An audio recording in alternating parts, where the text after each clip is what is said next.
Hello friends, today we are discussing the concept of rule of law. If you are a student of administrative law or the constitutional law, this concept will definitely help you. So let's see what is rule of law.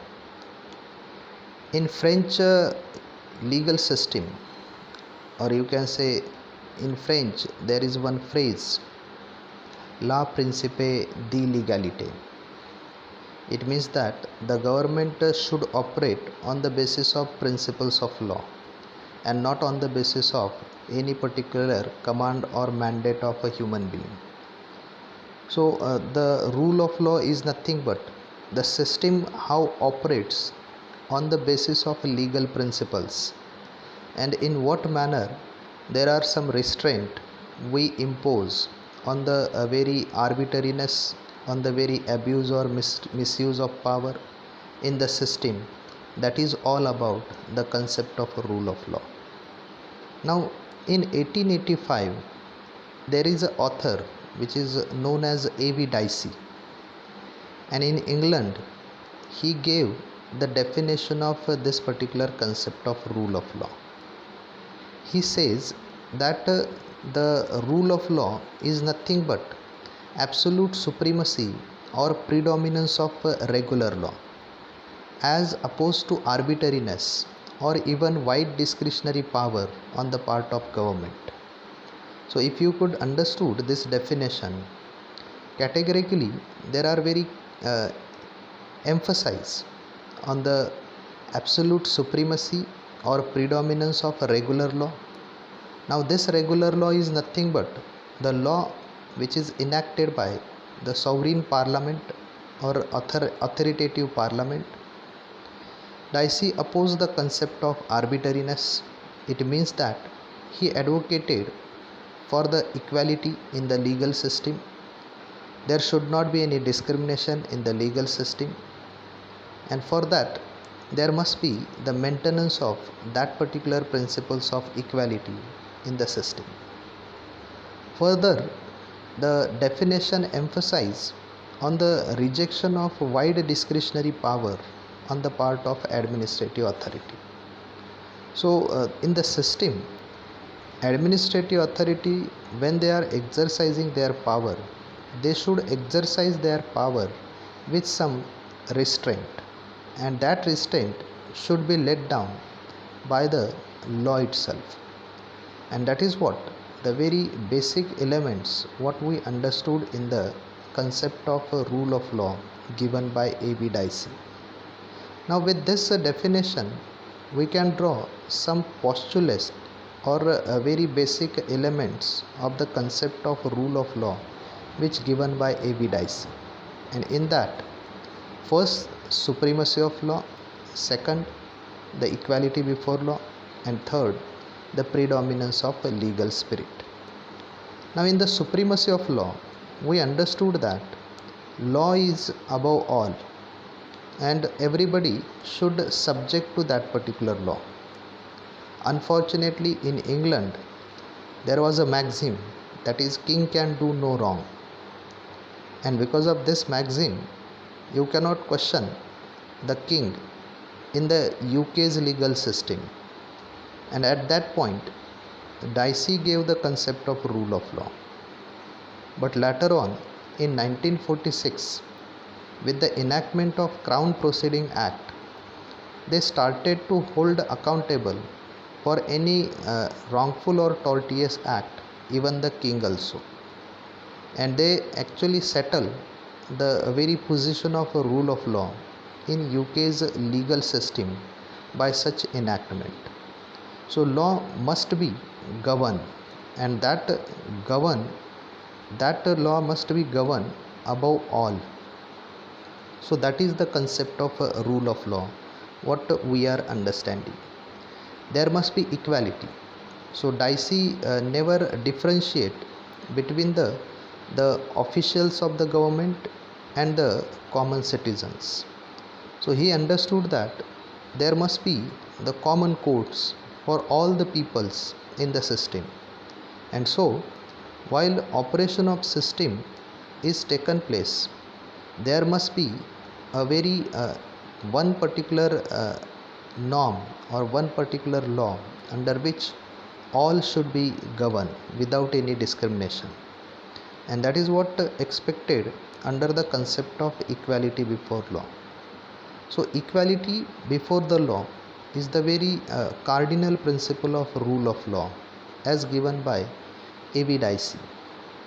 He expects that the court's role should be very essential in the adherence or the maintenance of rule of law in the system, because whenever law made by the parliament, that law is nothing but the mere declaration of that particular parliament.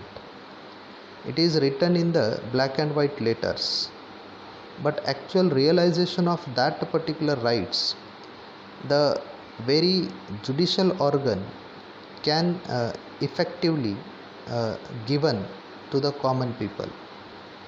And for that reason, it is a necessary that in the legal system the court should equip with that particular power in which the rule of law can be effectively maintained. So these are the three postulates of the concept of rule of law given by A.V. Dicey. Now on the basis of this, if you could observe the very English legal system and the rule of law. In the English legal system, in regards with the concept of rule of law, this system is very possessive. As in the French, there was a French legal system. There was a concept which evolved known as a droit administrative. In US, the separation of power becomes more and more popular. In the same manner, in English legal system, there was an impact of the concept of a rule of law. Rule of law, while giving this concept, Dicey opposed the concept of droit administrative, because he understood or rather misunderstood the concept of droit administrative, that this concept discriminate between the state officials or administrative organs of the government against the citizen, and there will be no maintenance of equality in the system if we go by the concept of this particular droit administrative. Then there is a, because of this particular trend or thinking, you can say, non-recognition of administrative law, which was the very result in English legal system. And so discretion or the oppose of that particular discretionary power, non-recognition or the opposition of a concept of droit administrative, these are the very hurdles in the recognition of a concept of administrative law in English legal system.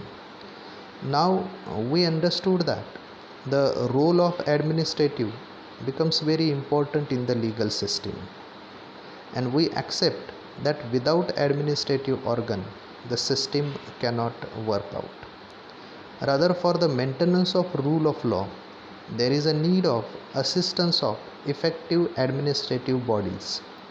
And so in the current civilized world, the concept of rule of law we need to understand not in the rigid form as in the initial phase adapted, accepted by the Englishman, but rather in the very liberal form we have to understood the concept of rule of law. Because in democratic setup there are three basic organs of the government. In this, judiciary, executive and legislature, these three organs, they are equally important for the good governance. But naturally, whenever administrative authority, they are misusing the discretionary power or abusing the discretionary power, the other organs can control effectively that particular organ. But initially the Englishman, they not realize this particular aspect of administrative law, and so they rigidly accepted that particular concept of a rule of law. Now when we understood the Indian legal system and the concept of a rule of law, now in this we have to understand the concept of a rule of law is not a very new one, or it is something which we understood from the ancient India also. If you could remember the very phase of dharma, or the very phase in which there was the very supremacy of the dharma, and even king have to subject to that particular dharma, that was nothing but the very concept of rule of law we try to maintain in the system. So in the pre-Vedic period or in the Vedic period, we have the very concept or element of a rule of law in our system. In Western philosophy, if you could refer the Greek or the Romans, even in that system also you will find the very you can say elements of rule of law in the then legal system. After 1950, we enacted the very constitutional law, and with the constitutional law there is a development of rule of law, and that development you can see from the very landmark judgments delivered by the court of law within the territory of India. And in this you can see there are so many cases, and these cases, they are the very basic judgments on the point of rule of law. But in that, the very few that say for example Bachchan Singh versus State of Punjab, ADM Jabalpur versus Shivkant Shukla, Golaknath versus State of Punjab, AK Kraipak versus Union of India. These are the cases in which court emphasize on the concept of a rule of law, and court again and again emphasize on the very necessity, effectiveness of the concept of rule of law. Rule of law is antithesis for the arbitrariness or against the discrimination it operates. And so, say for example ADM Jabalpur versus Shivkant Shukla, in which when the emergency was proclaimed and the whole fundamental rights got suspended, at that time the question arose whether Article 21 also can be diluted, and even in the dilution of Article 21 there is a very concept of a rule of law. Now in this scenario, the dissenting judgment of Justice Khanna, that becomes important, and Justice Khanna in his dissenting judgment rightly proclaimed that at no cost, even when there is a suspension of Article 21 of the Constitution, life and liberty cannot be taken away at any cost by any particular law or operation of any particular law. So in this manner, we have the very importance to the concept of rule of law. Such law cannot be a law which takes away the life, liberty, fundamental rights of the citizen, and that is demarcated in these particular landmark judgments. In the same manner, Golaknath versus State of Punjab, in regards with the power of amendment of a fundamental right by the Parliament, in that case also court held that the fundamental right or the whole gamut of fundamental right, they are out of the reach of the Parliament, and for that there is a need to protect the life, liberty and the entire fundamental rights of the citizen against the very law which is maybe arbitrary law, unreasonable law, unfair law which is enacted by the Parliament. You can take the example of Maneka Gandhi versus Union of India. In that also, when court emphasized on right to equality, equality before law and equal protection of law, court again reminded that these are the very basic concept of rule of law, and these concept needs to be there maintained in the legal system. In today's scenario, if you could see the very dominance of administrative law or the administrative authorities, corruption, rate tapism, or you can say the very fake encounters, abuse or misuse of power by the administrative authorities. These are the very disadvantages, or these are the very demerits what we understood and what we realize when we are understanding that there should be a law or there should be the rule of law. But at the same time, we need to understand the maintenance of rule of law depends on how effective machinery we are injecting in the system, and for that the control mechanism against all these abuses or misuses by the administrative authority, that needs to be developed in an effective manner, so that the maintenance of rule of law can be effectively seen in the system. So these are the very points you need to understood in regards with the concept of a rule of law.